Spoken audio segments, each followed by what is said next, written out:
All right, so this is my review for Gen V, episode 6. Okay, so you know what? I like that I take my time watching the series.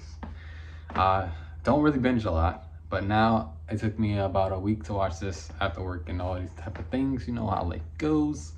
And my birthday had just passed and I had family come through. So that was nice. But I digress. What I will say is this. I'm glad I waited to watch this episode because now I have the choice of just going right on after this and going to watch episode 7 and not waiting. But here's the truth. I don't want to watch episode 7 right now. I want to wait. I want to wait like a couple days. Not a couple days, maybe like I'll wait like a day or two. And I don't, you know what it is? I feel like these episodes, I'm enjoying them because I'm letting them like sit with me.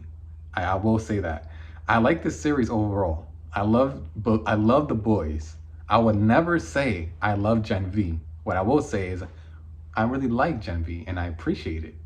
But the boys is just something totally different. The writing in the boys, I'm sorry that's like I have to compare it, but I just have to. Like I've rewatched the boys. I've rewatched the boys season 1 like 3 times. I just love that experience of going into that.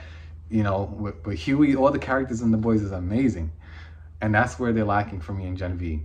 Like the characters, I don't really like them. I'm watching because I like the story and I want to see what happens at the end. But I'm not in love with any of the characters too much.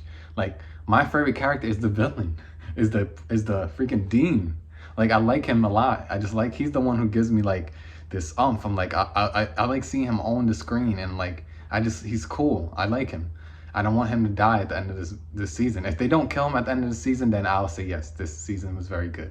Hopefully they don't just throw him away after building him up so much. I like him a lot. Like I said, I want to love these main characters and these college kids, but I just don't. I really don't. They're cool. They're cool. I like them, but like I could do if one of them got knocked out. Like I said, the first episode when I thought that the girl who touches hands and she goes crazy and she makes people like do whatever she wants. When I thought she was taken out, I was happy. I wasn't happy she was gone, but I was happy that the show had so much stakes. It seemed like she was gone. I really believed it. I truly believed when I watched the first episode. I said, "Oh, she's gone." Hopefully, because her death looked like a real.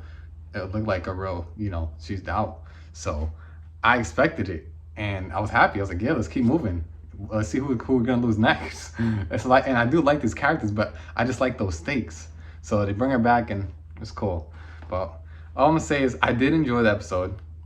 What I will say is this, like 15 minutes into episode 6, I wanted to check out. I wanted to turn it off. I was gone. I wanted to be gone. And that's because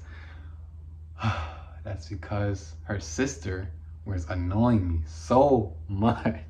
I don't know why they write characters for you to hate them so much when you just met them. Like her sister, she just saved her life, bro. She was gone. And her sister saved her life. And then she's so mean to her. And I understand this. I understand that people go through ebbs and flows of emotion. And sometimes you have to lash out when you go through certain things if you're not prepared mentally to go through what you're going through. And then you say sorry and then you repair it. I understand that. But write her better so we could like this character. Like she's just new. Don't make us hate her so much already. I'm like, she's just annoying me right now. And I'm like, this is a new person you bring on the scene that's probably going to be in this series until the last episode, unless they take her out and make her feel a lot of sympathy. But it's like, dang, like I want to like her sister. Like she didn't do nothing to me, but it's just like she's being so mean to freaking Maria. And I'm almost like, damn. And then yeah, she's just irking me. I'm like, I can't believe this. She's so mean. And the thing that I don't like about the way they're writing her right now is because she's lashing out on Maria so hard about, oh, you took our parents out. I didn't have parents because of you. She's going in on her. But the thing is, it's not her fault. She should be mad at her parents. They're the one who put they're the one who made Maria like this. She was a girl just like her. She had a childhood just like her, and it was taken away by her parents. You know, they want their daughter to be special, whatever sold to them or whatever, they got money, whatever. The point is she's mad at her sister, and I don't like that. She needs to come to grips with her parents are so happy-go-lucky people. She has great memories, and they got, you know, taken out by her sister, but that's not her sister's fault. So I don't like that she's putting that on her shoulders like that. It's just like, it's really taking me off. Like, she should think about it. Her sister was, she was going through puberty, and it was the worst experience because her parents, you know, got her injected with this V, and you know, it's her parents' fault. So she shouldn't put everything on her sister, and that really hurts me. So that made me not really like her that much. So hopefully they redeem her. And then you know, we got our boy Giancarlo Esposito. I'm saying his name wrong, but the point is I like him, and I'm glad they have a real actor on the scene bringing some gravitas to the show. So when he came, I was like, yes. And the daughter of Miss Victoria Newman, that was unexpected. I saw her and I was like, she looks familiar, and then she took those things out her face. I was like, oh boy. So I like where this is going. I like where this is going. The only thing that I don't like is something that I'm thinking about in the back of my mind that I hope they don't do, because they're setting it up here. They're setting it up, and I hope they don't do it, where they have the climax of The Boys last season. And I know she's most likely going to be in The Boys because they're tying it up real good right now. I don't mind her being in The Boys. I don't mind it at all. But if you tell me that Marie is going to be the one to take out Homelander, I will be pissed off. I'm not going to be pissed off, but it's just like, that's not what we want. We need Huey, and we need, I'm forgetting my boy, Billy Butcher. They are about to take him out before. We need that. That is the catharsis. That is the relief that we're gonna get. That's what we need. We need some pounding. We don't need someone coming in with some super godlike powers and just going up to Homelander and just basically shrinking his blood vessels and taking him out. I don't want that. I don't know how the comics end. I don't know these things, okay?